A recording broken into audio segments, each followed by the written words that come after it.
Caddis Maximus here. This time I'm doing a little project video about taking 3 of these next generation Harbor Freight free blue work lights and combining 3 of the elements into one unit, making a triple brightness unit. Obviously the batteries will die 3 times more quickly, but since they give them away for free with any purchase, you can build some of them up and kind of build a custom 440 lumen light. As a comparison, these Quantums, which are $8 on the shelf, are advertised at 215 lumens. They're obviously really nice with all aluminum and all that kind of thing, so these are definitely worth the $8. Although mine, the magnet fell out. I actually took the glue with it, like I never even had one. But for $8, you know, what are you going to do?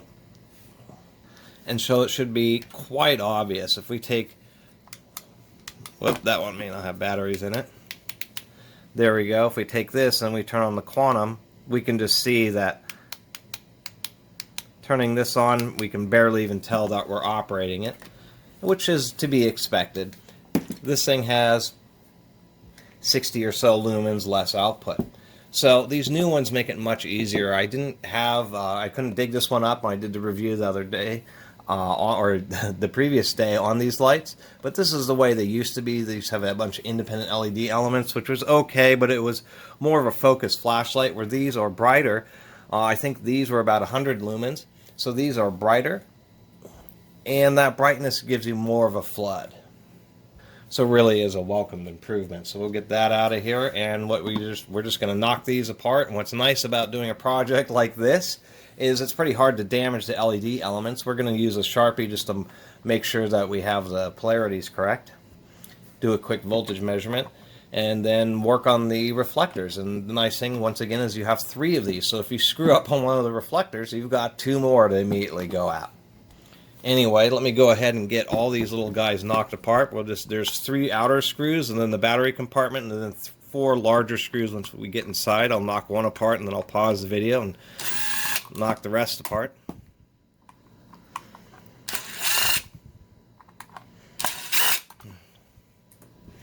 This is way too much driver for this project, but I'm just taking them apart, and it makes it pretty fast. If I can get the...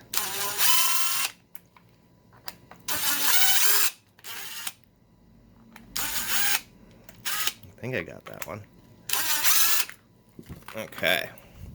The screws on the inner compartment are actually larger than the screws on the outer compartment, and that's the only thing you have to keep track of. But once again, this project, everything's triple, so you have all sorts of extra screws and switches and all that kind of thing. There. Oh, I kind of stripped that out. That's why you don't use big impact drivers. My other little drivers charging right now, but these things is just impossible to get any kind of feel with really fine soft plastics. Okay, once we get them apart and get all the screws out, I actually need some batteries. I wanted to point on these. I had to bend these metal contacts out some just because they weren't making contact with the replacement batteries, so I just wanted to mention that. It seems the carbon cells that these come with have extremely long tips on them, but most alkalines, they're not quite as deep. So I do want to measure the voltage just to make sure that there isn't... Oh, see, that just popped right out. Didn't even want to stay in there. Come on now. Make sure it works. Just to see if there's a resistor. I think they aren't. I think this is just a 4.5 volt element, and it just pops out. It's just held by a couple just little raised pegs of plastic, so it just comes right off the lens. And this is our little element, and they are better because now it's a bunch of small high output LEDs that are mounted to an aluminum backplate for heat sinking. This aluminum backplate is, I mean, this strip is what makes it easy to do the modification. Since it's a metal backplate, we should be able to just do a friction fit offset on each side, and I'm just going to cut out some slots and then just leave a little bit of material here in the middle. Let's get this multimeter going. Make sure my batteries didn't fall out. We can see on the LED element, if it will focus, that we have a little positive and a negative. So the LED element is marked, so pretty easy to keep the polarity correct. And we can see that the positive is what is going to the switch, the negative is what's going to the far negative terminal in the battery pack. So I just want to turn this on and get a quick voltage measurement without blinding myself too much. Come on now, why can't I get a good...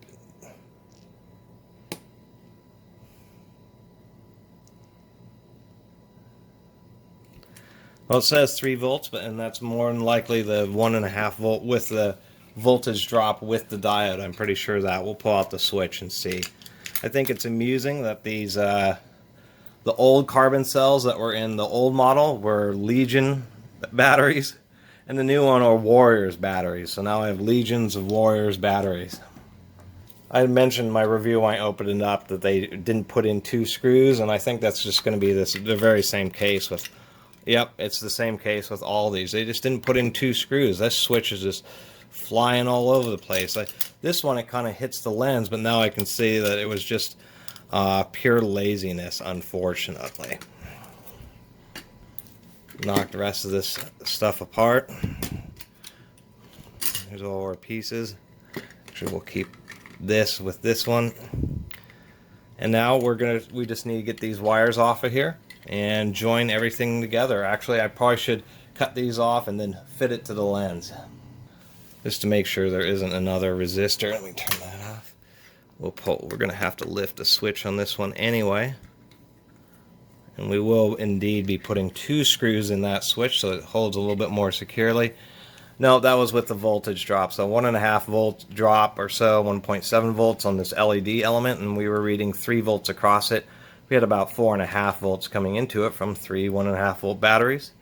The little resistor is for these front 3 LEDs, which would get burned up if you ran a full 4.5, or the current that would run. This resistor is reducing current, acting as a voltage divider and generating some heat in the process. So this is just going to be super duper simple, and we'll keep these special little screws for the switches aside, so I'll have both of them. And we'll get these cut off here. A lot of these screws are just so cheaply made that half of them are already stripped, which is kind of disappointing, but not too surprising for how cheap these... relatively cheap, you know, $4 on the shelf is actually a fair amount of money for one of these little lights here. Actually, I'm going to do this even more properly because they didn't use through holes. Many times when they solder wires on these little terminals, they have a little hole and they route the wire through, so you just got to cut it off. These are real cheap. They just press the little cables right onto the terminals just like that. Oop, these two are stuck together still. There we go. And this wasn't even routed. I mean, they weren't even routed on. This doesn't even have, the circuit board doesn't even have through holes.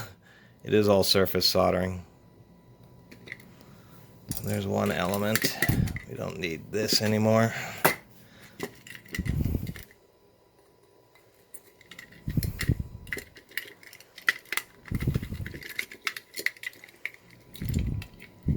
Trying to get this, so I know it's a little bit far away, but try not to burn yourself with a soldering iron, while at least keeping your hands out of the way is actually more challenging than it seems. Okay, sorry about that cut. So I had initially tried to scribe just 2 parallel lines and then attempt to use either utility knives or, you know, some reciprocating saw blades, just because they tend to be really straight and rigid. This plastic is just so brittle, and then it does flex some, so the center section is very difficult to try to cut without breaking it.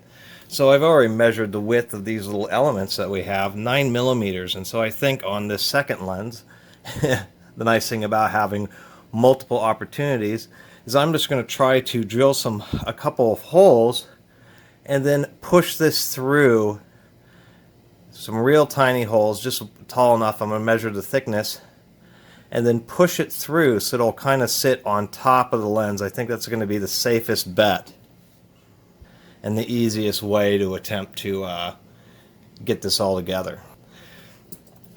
So we do know that they're 9 millimeters wide. Why is this? There we go.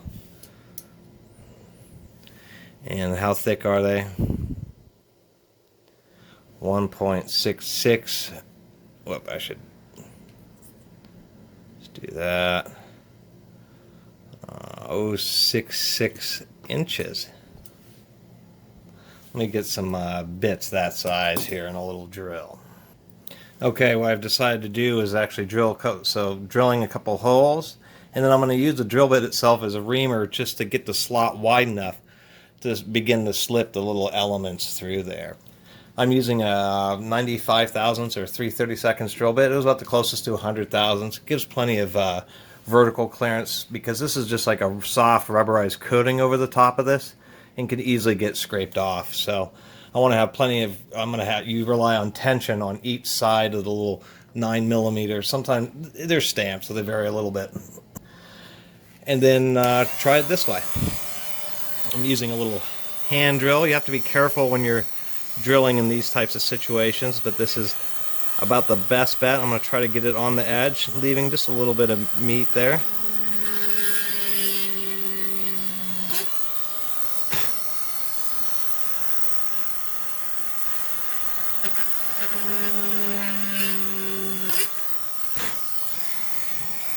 I don't know, I'm trying to keep this in frame reasonably well. This is a 10,000 RPM. It's an electronics PCB drill, and it's really what you want to be using on some hard plastic like this with a tiny little drill bit, because you're not worried about how hard you're pressing. And it's a cobalt drill bit, so it can take plenty of heat, and it just pokes the holes right through there. It's actually much safer in this type of situation. I'm holding it via the backside, so if the bit does slip, I have a little bit of protection here. Whoop.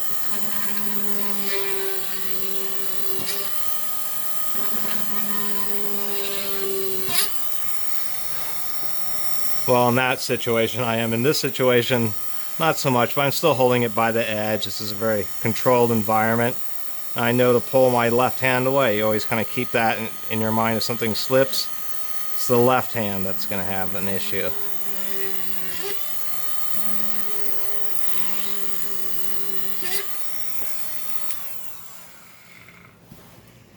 Okay, let me blow this off.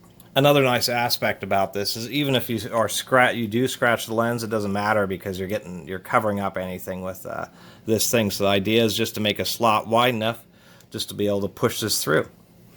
Looks like I got to drill quite a few more holes. I only got, if we look here, looks like we're going to need, I'm going to drill a third hole and then just use the drill bit going sideways just to size it enough. And you'll want to, this is the part that's a little bit more critical, so you don't have to use glues. Trying to do this project simply, right? Soldering iron and a drill. And actually this little drill works pretty darn well just doing it sideways without having to, so you could use this in a Dremel. If you have a little drill chuck for a Dremel, you could do this with any hand drill. It'll just be a little bit more tedious. And voila, it works just like a router bit, but being a drill bit gives you a bit more control because it's not designed to cut so well sideways like that. And so you can really put light pressure and go nice and easy. Really not a bad process. So I'm just going to spend a few more minutes just cleaning these out and getting them sized up. Okay, we made a little bit of progress here, so this is generally how it's going to look. I have to do just a little bit more adjustment because it doesn't want to really sit straight in that slot. But you have to be real careful at this point because that's kind of how you're going to get some additional friction to hold it in. And I think it'll be just fine. It'll be 3 elements all side by side. It should be pretty darn bright. You can see how sticky and tacky the top of this thing, this little glue gummy stuff that they put on top of the element is. It really picks up the crud. So it's not perfect, but that's all it takes. You just grind out those slots and just kind of get it just to fit in there. And there will be a little bit off alignment, as you can see I've done here, but that still helps kind of retain it. Once I pushed it in, the little beads of solder kind of stopped it on this side. And to tell you the truth, you'd have to drop it quite a few times just to be able to get these to pop out. You could always put like a couple drops of hot glue, but it seems like this is really the easiest and the most simple process for modifying these, is just drilling some holes and making some slots, because due to the brittle and easy to crack and break nature of this, this is really not a bad method. So you'll have one on each side, and of course there'll be the factory one that's sitting there in the middle like this, so it should be nice and bright. Let me go get the other side. Okay, so I got that finished up. I had to break down and did use the hot glue gun, put a little bit of hot glue on each end of the board just to really keep them in there, because these aren't secured on pegs, excuse me, on pegs like the primary one is. So now the exercise is to get this, all the little wires all soldered up onto the terminals here. The other thing you'll want to make note of is don't get these little light boards in upside down. It's the concave area is where you want the wires sticking out, so that they all go in the same direction. And I was realizing working on this, if you wanted to do it easier, since these boards do have holes on both sides, you could just simply eliminate the reflector and just screw them right in to the front plate. That might be easier if you're into just a super simple version of this project. But it will look, just even though these aren't straight, it still will look a little bit better if you do keep some of the. Okay, so now what I've done is I've stripped the wires a little bit just to give myself just a little bit of an easier time. We're going to twist them together and actually try to solder them all onto the terminals. I think I'm going to attempt to do the positive terminal on this first, and then the negative terminal, which is this one over here in the corner, last. Just because it seems will be a little bit easier that way, and I'll use these little helping hands to help hold the wires down so I can get a good solder connection. Alright, let me zoom in some here. This is how you use these helping hands. They're just little clips, and you use them to try to hold the board and position that. You bend the wires so there's just a little bit of a light amount of tension with the wires onto the contact, and that makes such a huge difference because many times you're just dabbing some solder on it and it's really not that great of a job, versus being able to actually get some heat into the connection and wick some solder right in there. So we can do this, get a little bit on the iron here, and put a little drop on there just like that. Give that a second to cool. There we are. And now we can see that it's a bit of a big glob, but it really is a nice, solid soldering connection right there. Now all we have to do is hook up the rest of the wires to this little terminal down here. Let me get set up for that. So in this situation here, it's easiest just to use a piece of tape to hold down the wires against the terminal. And we'll just solder this guy up as well. Make sure that's a real chunky solder connection. Always solder in a well-ventilated area. Those fumes are not good. And finally, we're here at the home stretch. Let me pull off this piece of tape. I'll get better at editing. These kind of project videos are surprisingly difficult because you forget something, you have to go pick something up, or any of the other little things that makes it like a hour-long project, and trying to figure out a way to compress it all into a video and do that high-speed stuff. So we got that terminal nice. Plenty of solder on there, very solid connection. So now we're finally ready to get this thing back together. We're going to get the switch in with 2 screws, since we know they only ever put in 1. We got an extra one from this whole project here. Here's ultimately what it's going to look like in the end. I'm sure there's a way where we could double up on these front lights, but that's actually a bit more work than what this already was. And this is about the best solution. If you were to just screw the little elements into the front faceplate, and not use the reflector, then you'd probably want to do this with 5, because you could fit 5 of these all the way across. That would be pretty darn bright. But I'm sure it'd suck down the 3 AAAs that it's connected to. This is always a good point in the project to finally do a little test run here. This value isn't as good, to do this, but it's kind of to prove the point that you can, just as a project with your kids or by yourself, do something like this and out of free flashlights, and then get one that's actually pretty respectable. Oh yeah, that definitely looks like it's going to be respectable. Nice. Okay, let me screw this together. I did want to point out, I ended up actually the final LED panel, I also put a little hot glue on just to keep the whole mess together when you're trying to solder it and get it reassembled. Finally, the moment of truth here, got it together. There's actually very little space between the switch and the back of these panels here. And the way that there's this concave, these two outer panels actually squished down just a little bit too far. So I was going to mention that you want to push those two outside ones up a little further than I did because it was really pretty tight.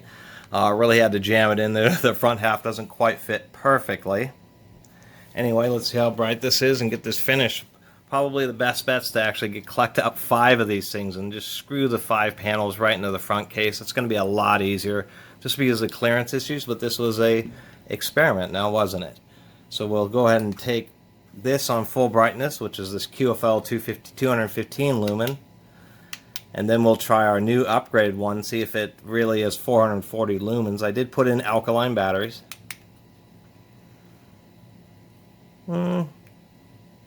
This one's pretty, the light is in a pretty concentrated area.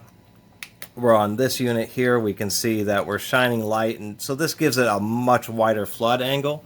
If I hold this up about an inch above the table, you can see how wide the flood angle is there.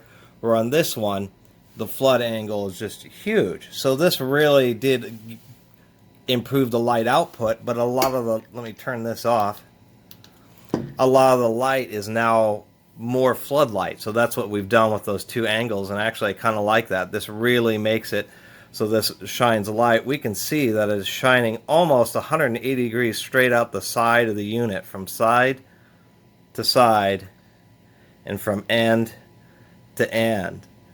That's actually not too bad at all, and we can see that this thing is super bright.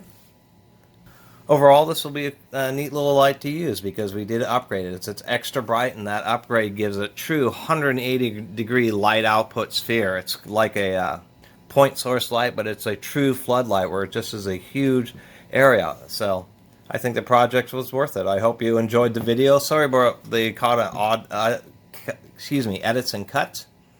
I'm working on getting better at putting together these type of project videos. Anyway, if you haven't subscribed, please do. Until next time, Catus Maximus out.